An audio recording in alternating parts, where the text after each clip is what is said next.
Hey guys, welcome back to the homestead. Our our channel is actually going to collab with other channels in this March canning event, and I'd like to thank Constance for putting this all together because it's incredible to see what other people are doing in their kitchen, other recipes, other things that we can do to kind of put more shelf-stable, healthy foods on our shelves.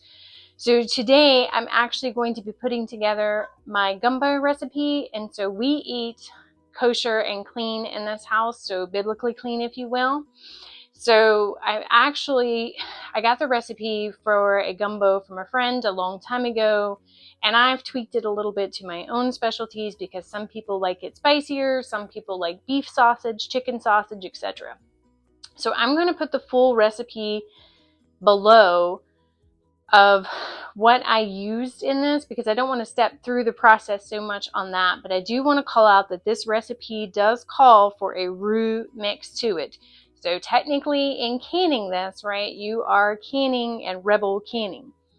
So with the rebel canning idea, if you're like, I don't feel comfortable canning anything with a flour base, then all you would need to do is skip the roux in this recipe and pretty much can a chicken and sausage soup. And then when you decided to put it together to cook for your family later, you could make a roux, and then at that point you could dump everything in it to thicken it back up the way that the gumbo should be. And all you would need to do is once you have that done, you would then serve this over top of rice to make it a heartier meal for your family. So what I have done, now for the recipe itself, you would go ahead when you have your roux mixed up and all your chicken broth back in, you would have added your chicken back in and your sausage. I'm using a blackened seasoned chicken, sausage, and beef casing for my recipe. But you would have taken all of this and put it back into your soup and then served it over your rice for dinner and stuff. So, but me, considering I'm going to can this, what I did was I took all my chicken and my sausage, or my chicken sausage, and I divided up in equal parts in the jars, so that way you know that if you go to ladling stuff into jars, sometimes some jars have a lot of meat, some jars have no meat, some jars are full of potatoes. So I went ahead and just divided my meat out. And you'll see in the recipe that you sear the chicken and stuff in the seasoning. And that's what I did too. But instead of removing it and putting it in a bowl to add back later, all I did was put it in my jars to pour my mixture over. So I have a couple more prep things to do, but I'm really excited about this. I have a couple other canning videos that I'm going to work on through the month, so that way you've got easy meals, right? For those of us that still work, for those of us, I mean, really gardening season's coming up, right? So you can't invest a whole bunch of time in the garden and then try to come in and prepare these massive meals either. So to have something that's really easy, that you know is healthy, sitting on your shelf, I mean, is so easy for a mom, right? Because you're pulled in so many different directions through the day that it's kind of nice to just have something that when you're just so beat, you don't have to do what a lot of other people do, which I've been guilty of in the past, of going and grabbing a pizza or getting something out. You can literally just go to your pantry, you can grab something, you can throw it in a pot, and your family is eating something just as wonderful as what you always cook. So I'm going to throw a couple more things together for this, and then we'll come back and we'll start filling our jars. Okay, so I've collected all my supplies that I need. I went ahead and of course sterilized and had my jars warm, and they're sitting on a warm towel over there. And usually what I do when I know it's going to take a little while for me to do these things, and I don't want to fire up my steam canner, right, to keep my jars super hot, especially since I'm doing such a large batch here. What I actually do is I'll run a towel in the dryer, get it nice and warm, and then I have them kind of tucked up around it to kind of keep the jars warm. The food inside the jar is currently warm right now, and we're about to take the roux mixture that we've made up here from our recipe, and we're going to dump that on top of it too. I already have my canner prepped and ready to go, and the water heating up in here. Remember, warm jars, warm meat, warm canner. Right? So if we were doing all cold, then we could start cold, cold, cold. But considering our base is hot, we're going to want warm jars, warm canner, and we start. Unfortunately, the way my kitchen's set up, you're going to get a weird angle of me through the entire thing, but I do have my mic on, so hopefully you guys will be able to hear through the entire process. So all we're going to take now is we're going to take our roux mixture here, and we're going to fill our jars like normal.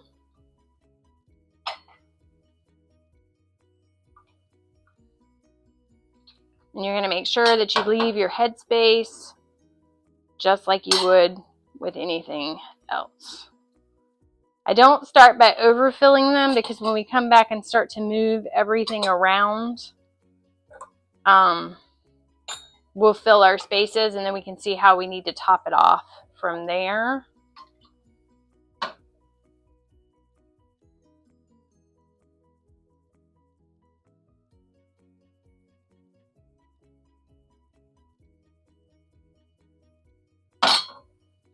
And I did not cook my chicken all the way through, because we will be processing this for long enough that it would not be necessary.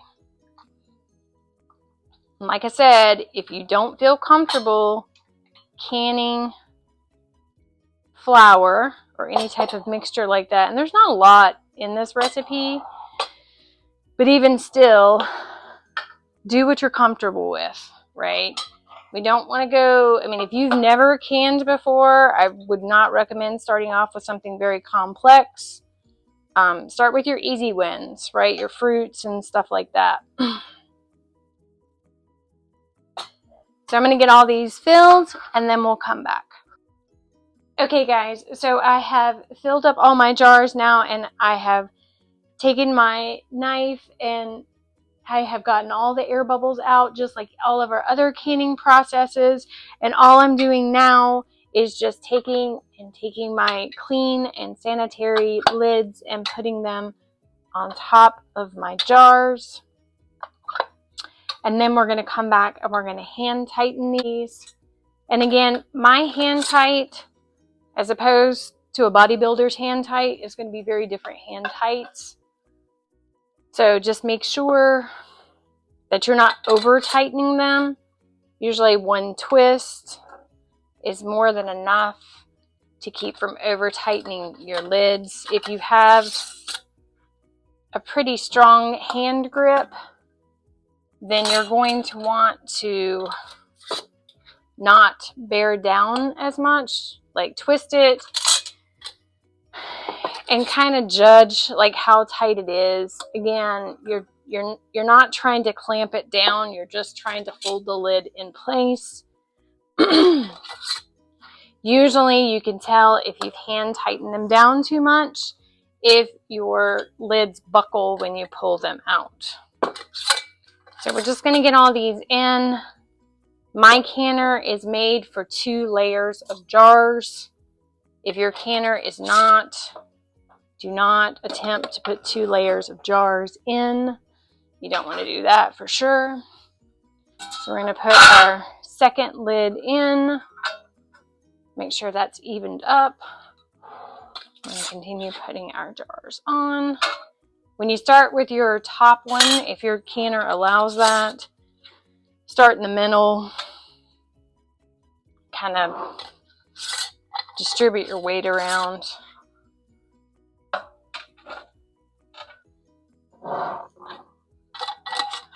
I did put a bay leaf in the bottom of each one of these jars because I have read that bay leaves will actually hold the firmness of your vegetables, and you're supposed to have a bay leaf in this recipe anyway, so I put like a small bay leaf in each one. I do mine in pint jars just because, one, my canner will hold 2 levels of pint jars. It will not hold 2 levels of any other size jar, so I kind of feel like I get more for my canning buck here. But also, I do this because when I'm trying to register how much I need to make for the family, with my guys, I can pretty much say, okay, I know we're going to do 1 pint per person, right? So when I'm pulling them off the shelf, I know 1 pint per person, and then I can measure pretty much a good measure for how much to make for dinner, and maybe a little leftover. So we're going to take our olive oil. I have some leftovers over here. I'll probably just cook that up and have that in the fridge for later. Because like I said, the chicken is still raw, and well, it's not raw, but it's not completely done. So I'll put that on the stove and start that cooking for later. And then what we're going to do is we're just going to put our top on our canner.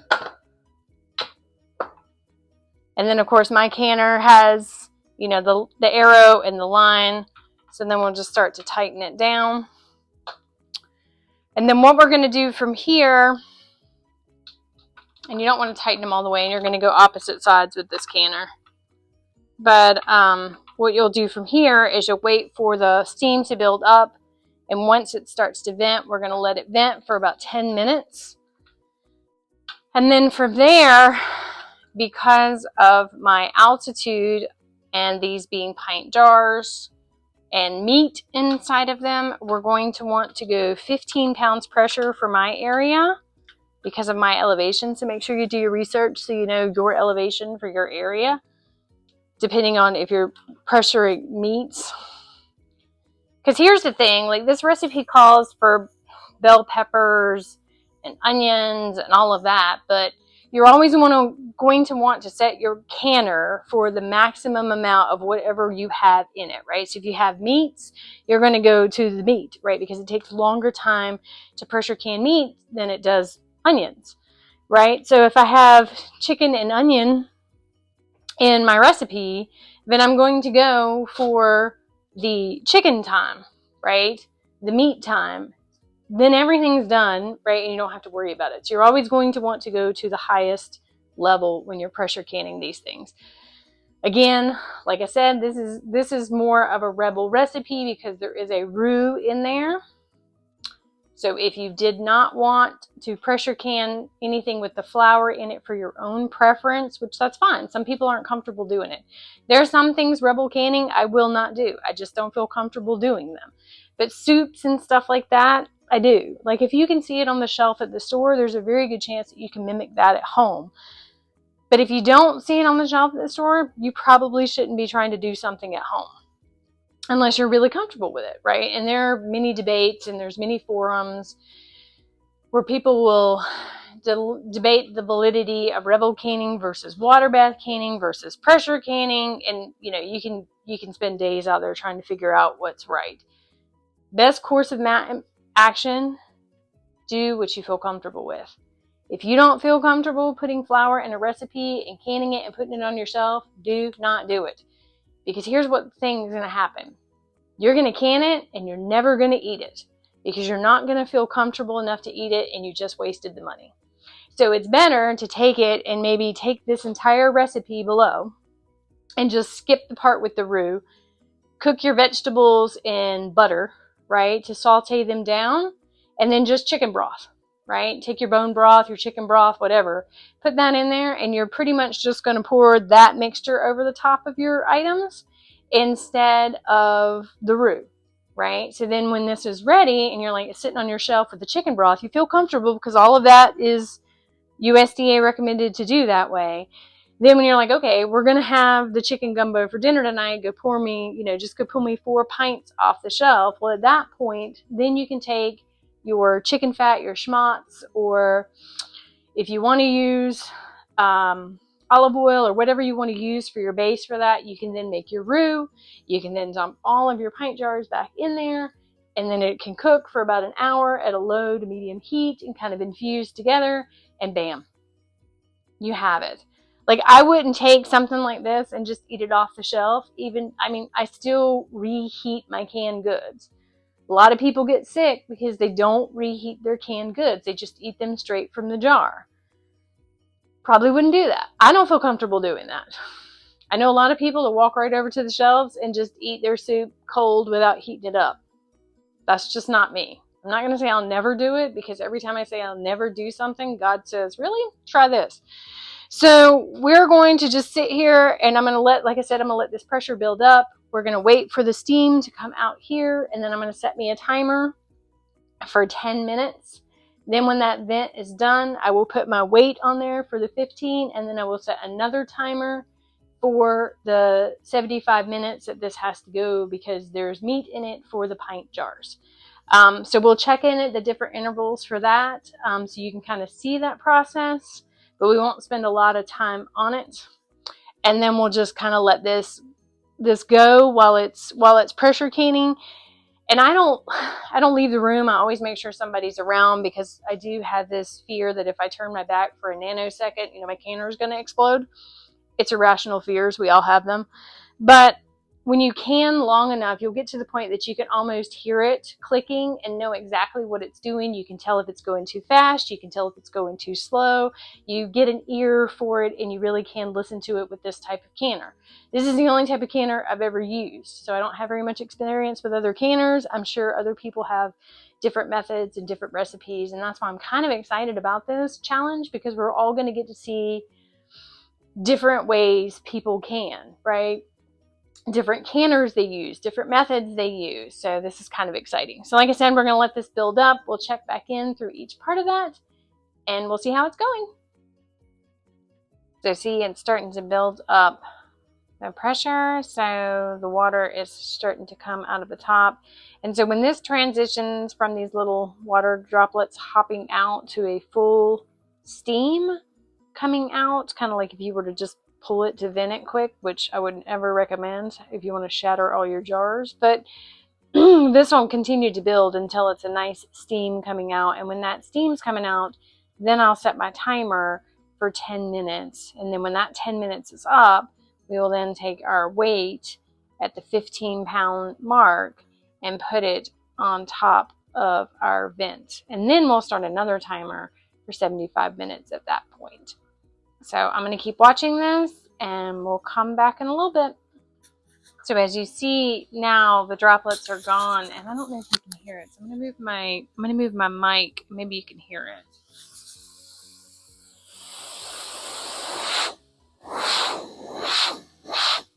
So you hear that coming out. So now you know you've got a good vent of steam coming out. So you'll set your timer, and then we'll come back when that's done. Okay, so this has now been venting for the 10-minute period. So I'm going to take my weight. You see that 15 there? And we're just going to put it over, which is kind of tricky to do through the camera. So I'm going to look around the camera. And you just put it on with the 15, because again, I have to do 15 pounds pressure. If you were going to 10, you would have put it to 10. So what we're going to do now is we're going to wait, and we're going to let this build up pressure until 15. Now here's the thing, you want this to build, but you don't want to build it so fast that you're having to babysit your canner the entire time. If you come in too hot, too fast, then you're going to be sitting here and constantly playing with your heat, especially with electric stove, and constantly playing from 15 to 20, 15 to 20, 15 to 20, and it's exhausting. And so what I have found is once I get to the vent stage, if I really turn it back to like a medium low heat, it slow builds up, and it'll get to 15, and it'll stay there. Sometimes it'll go to 16, and then it backs down, 16 backs down, but it's not that babysitting you have to do if you build your pressure too fast. I never recommend building it too fast, because if you do build your canning pressure too fast on this canner, I don't know other canners, then you're going to have to sit here and babysit it the whole time, and that's an exhausting process. If you slow build your temperature up the entire time, and I don't mean kill your heat to the point that it takes an hour to build this pressure, but what you're going to do is, you can see I've got it at like a 4, I think it's a 4 on my stove. And so what I'm going to do now is I'm just going to sit here, and you see it's not building like super fast. If I kept this on high, it would already be like up to 10 by now, right? So you're not going to want to ever, I never do mine on high. I mean, mine's usually medium, and then when I start to build pressure, I cut it back to about medium low. for my stove. If your stove acts differently or you have gas, then you might have to approach it quite differently. But what I have found is how fast this builds up is how much you're going to have to ultimately baby it in the end. So we don't want to do that.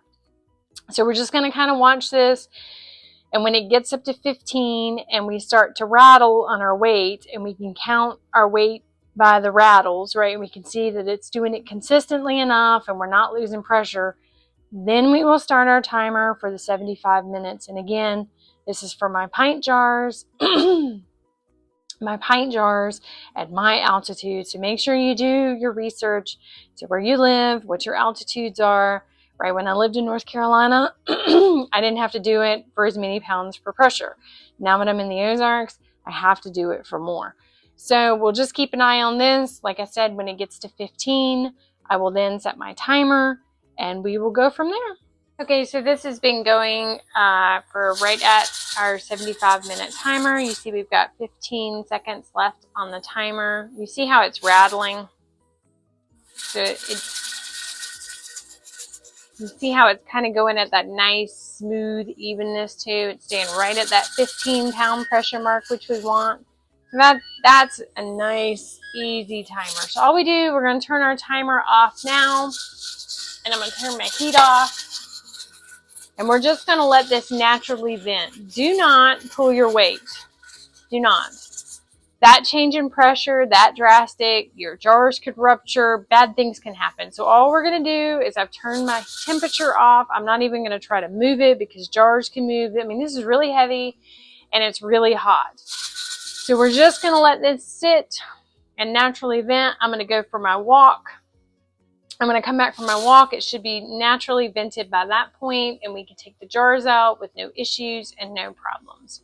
So I will see you in a little bit. Okay, guys, so we're back. It's fully vented. I ended up not going on my walk because I had to wait for the kids because they wanted to walk with me.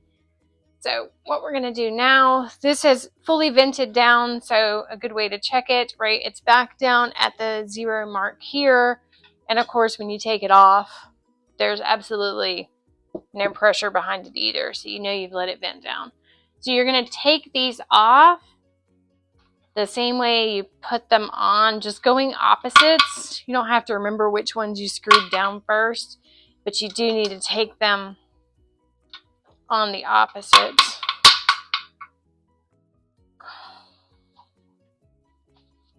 And remember, we put that olive oil around the rim, so it should be very easy to take the top off now.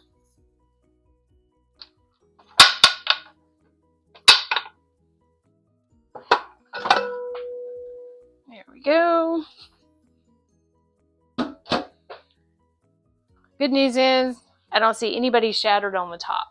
So I have my towels over here. I don't like to just take them and put them on a cold countertop because like the adjustment. Now mind you, these have cooled, right? But if you were to take it from where they're even partly hot and put it on something cold, that could cause you problems as well. It's also good too because of the water and stuff.